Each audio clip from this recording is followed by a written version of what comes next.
Chapter 1: The Origin of Complexes. The prison industrial complex is the collection of social structures, systems, and policies, including institutional racism, the war on drugs, and mass incarceration, that work together to confine and imprison more than 2 million American citizens. The United States incarcerates more of its citizens than any other developed nation in the world. The prison industrial complex is a partnership that was nicknamed the Iron Triangle in the 1996 report of the National Criminal Justice Commission. It is a complicated and sometimes conspiratorial relationship between the government, private industries, lobbyists, and politicians that has been operating since the 1970s. Although reform efforts are starting to gain ground, the effects and consequences of the prison industrial complex will be felt for many generations to come. History. The U.S. penal system wasn't always this way. From the beginning of the nation's history, setting aside chattel slavery for the moment, and through much of the 18th century, jails in America were used for individuals who were in debt or awaiting trial. For the most part, crime was deterred through debtor's jail, public lashings, bondage, and capital punishment. The death penalty was doled out for burglary and theft as well as murder. In the early days of the Republic, the threat of being banished from the country or of being abandoned in the American wilderness was thought to be effective enough at deterring the nation's crime. Throughout the 18th century as well, jails and punishment were strategically employed to manage criminal behavior. As the nation grew in size, demographics, and scope, however, the challenge of controlling crime became a central feature of public and political discourse. So much so, that political thinkers began to ponder if an open and free society, like the fledgling United States, might in some ways facilitate criminal behavior as opposed to curtailing it.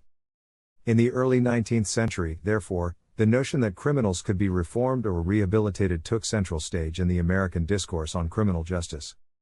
The nation's first prison systems were the structural results of that discourse, public conversations that wrestled with ways that society might rehabilitate criminals, viewed at the time as citizens who lacked discipline and had lost their way.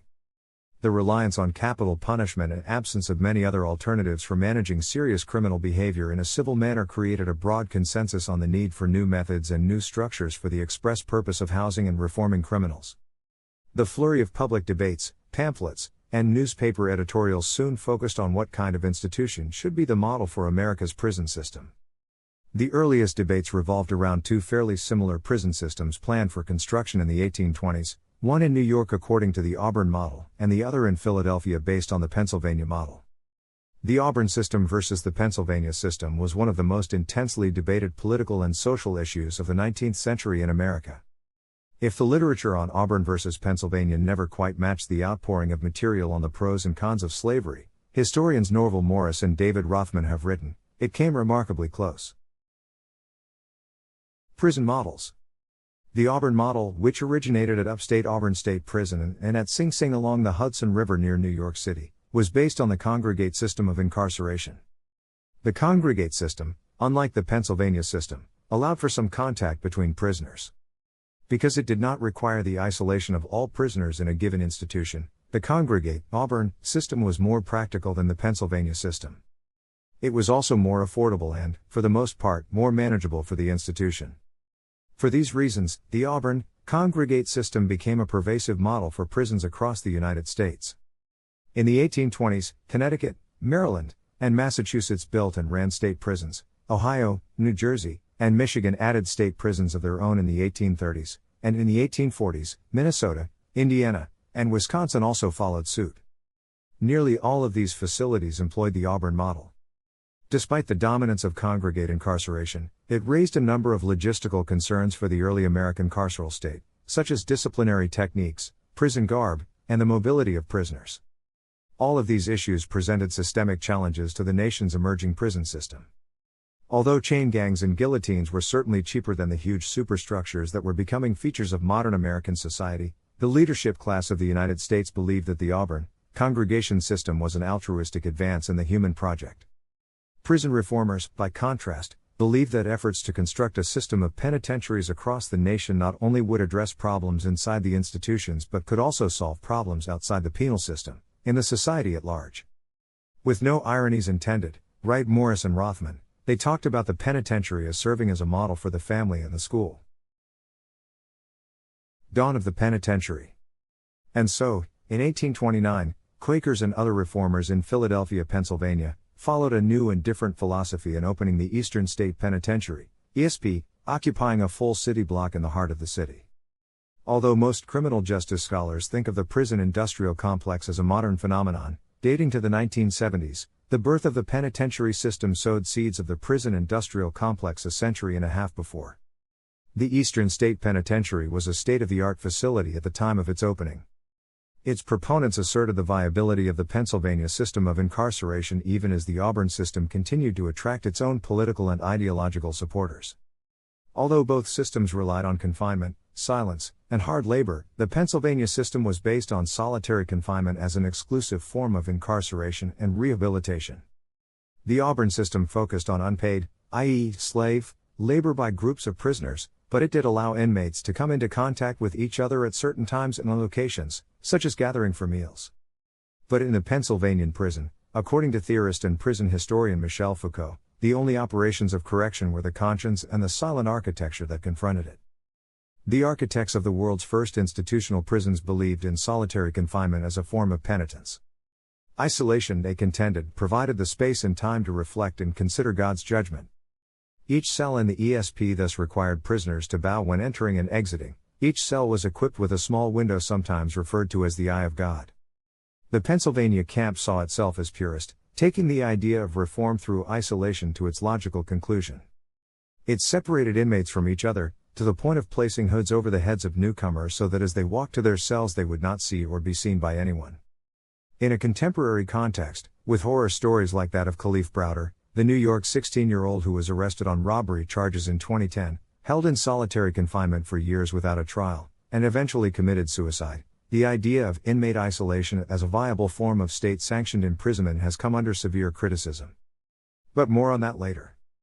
In the early to mid-19th century, the emphasis on solitary confinement and moral redemption embodied in the Pennsylvania system became a national and then global model for incarceration.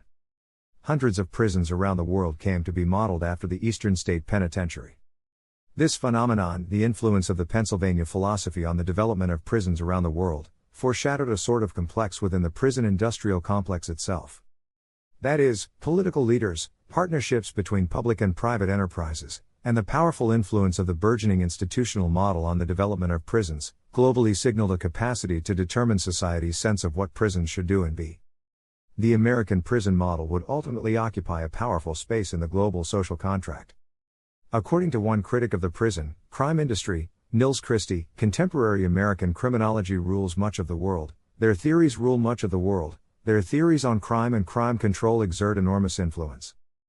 The central idea of the Pennsylvania system was that reforming criminals in isolation was both possible and more useful to the greater societal good than simply punishing or killing them. The fact that this debate, with its deep philosophical questions regarding the purpose of prisons, was situated in the very origins of the American penal institution hints at some of the complexities of the current system. The Eastern State Penitentiary operated from 1829 until 1971. Although the solitary penitent model failed by 1913, primarily because of capacity limitations, the reputation of the United States as a global leader in what Nils Christie defines as the crime control industry was already firmly established. The United States has remained a global leader in the building of prisons for nearly 200 years. One of the most striking aspects of the American penitentiary system, present in both the Auburn and Pennsylvania models but most pronounced in the latter, was the pervasive and almost absolute silence of the institutions. Inspired by the reflective nature of Quaker meeting practices, the architects of the ESP believed in quiet as one way to reform society's wrongdoers. For them, silence was golden. State-of-the-art prisons.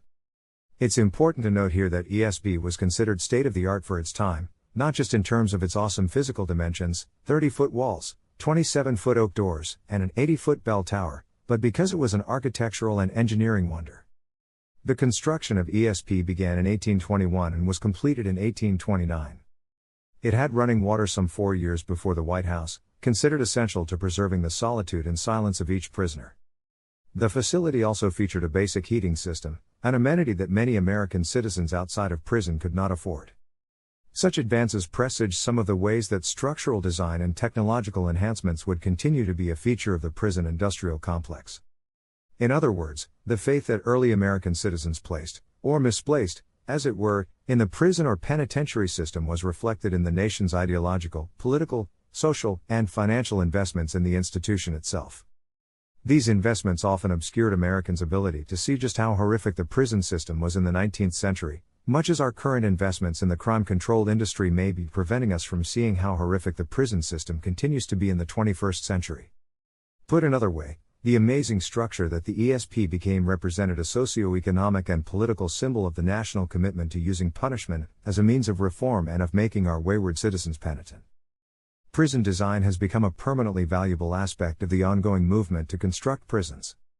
According to journalist David Kidd, the design feature of the ESP that got the most attention was the cell blocks. 7 wings radiated out from a central open rotunda, allowing one guard to oversee the entire prison from a single spot. Today more than 300 prisons worldwide have a similar design, directly attributable to Eastern states' influence. Michel Foucault famously referred to this type of institutional building a panopticon. A structure that allowed just one guard to keep watch over hundreds of prisoners, the panopticon was an early form of surveillance that anticipated the role that technological surveillance plays in society today. What is a complex? The phrase industrial complex was coined in a different context and some years before the rise of the prison industrial complex. It was first used in reference to the unchecked growth of the national defense budget and the concomitant privatization and outsourcing of military contracts. President Dwight Eisenhower, the great military leader of World War II, urged caution against the military-industrial complex in his farewell address to the nation on January 17, 1961. "We have been compelled to create a permanent armaments industry of vast proportions," Eisenhower warned. In the councils of government, he went on, "We must guard against the acquisition of unwarranted influence, whether sought or unsought, by the military-industrial complex. The potential for the disastrous rise of misplaced power exists and will persist. We must never let the weight of this combination endanger our liberties or democratic processes." For President Eisenhower, the military-industrial complex loomed large in the political, economic, and social future of America. The growing interface between privatization, militarization, and the prospect of permanent warfare was a serious concern. The term prison industrial complex entered the public discourse by way of Mike Davis's article in The Nation on February 20, 1995, titled "Hell Factories in the Field, a Prison Industrial Complex." The hell factories referred to in that groundbreaking article were the 16 prisons built over the course of the previous decade in the state of California. The term field refers both to the rural regions of the state that were ideal locations for the development of California's prison industrial complex and to Davis's recognition of the extraordinary growth, and capacity for continued growth, of the complex itself. That expansion of the prison industrial complex, according to activist scholar Angela Davis, no relation to Mike, had already begun in the 1990s to rival agribusiness and land development as a major economic and political force. If the prison industrial complex in a state as large as California, often regarded as a bellwether of social change for the rest of the nation, was showing signs of the kind of influence over the political economy that agriculture or agribusiness had already established, then in many ways the writing was on the wall. Like the military-industrial complex and agribusiness, multi-billion-dollar industries subsidized by the U.S. government, the prison industrial complex soon had its own lobbyists, direct connections to the captains of industry, and elected political leaders at every level of government with interests across multiple private industries. As Mike Davis wrote in Hell Factories, the prison industrial complex has become a monster that threatens to overpower and devour its creators, and its uncontrollable growth ought to rattle a national consciousness now complacent at the thought of a permanent prison class. The uncontrollable monster. In order to understand how this uncontrollable monster came into prominence during the latter half of the 20th century, we need to look at several of the prison industrial complex fundamental driving forces. Some of these will be briefly detailed here, while others, warranting more time and attention, will be taken up in subsequent chapters. The fear of crime, especially violent crime, has tremendous political and economic capital in the United States. Even though violent crime has dropped precipitously and consistently since the 1990s, the same decade that expanded the modern-day prison industrial complex, media reporting of violent crime has continued to increase, by some estimates fivefold or 500% since the 1990s. More importantly, surveys showed, the American people believed that crime was still a major problem even as criminal activity continued to decline in the last days of the millennium. This suggests a critical phenomenon from a political perspective. If citizens' concerns about crime can be stoked by the media, and if those concerns persist despite falling crime rates, then political leaders will always find incentives for being tough on crime. Beyond the political efficacy of exploiting constituents' fears for the purpose of eliciting votes, an inordinate public fear of crime creates an environment that forecloses progress and cultivates a political system vulnerable to corruption. Since politicians in both parties and all levels of government have used fear of crime to generate votes, how can we be sure that the people's political interests are being served by decisions, or deals, made by political leaders when it comes to addressing the problems of crime in our society? If the fear of crime creates tremendous political capital, then the industry of crime control engenders tremendous monetary capital. At the dawn of the prison-industrial complex, approximately $100 billion was being spent on law enforcement annually in the United States. According to President Barack Obama in his July 2015 speech on mass incarceration speech, the nation at that time was spending $80 billion a year to lead the world in incarceration.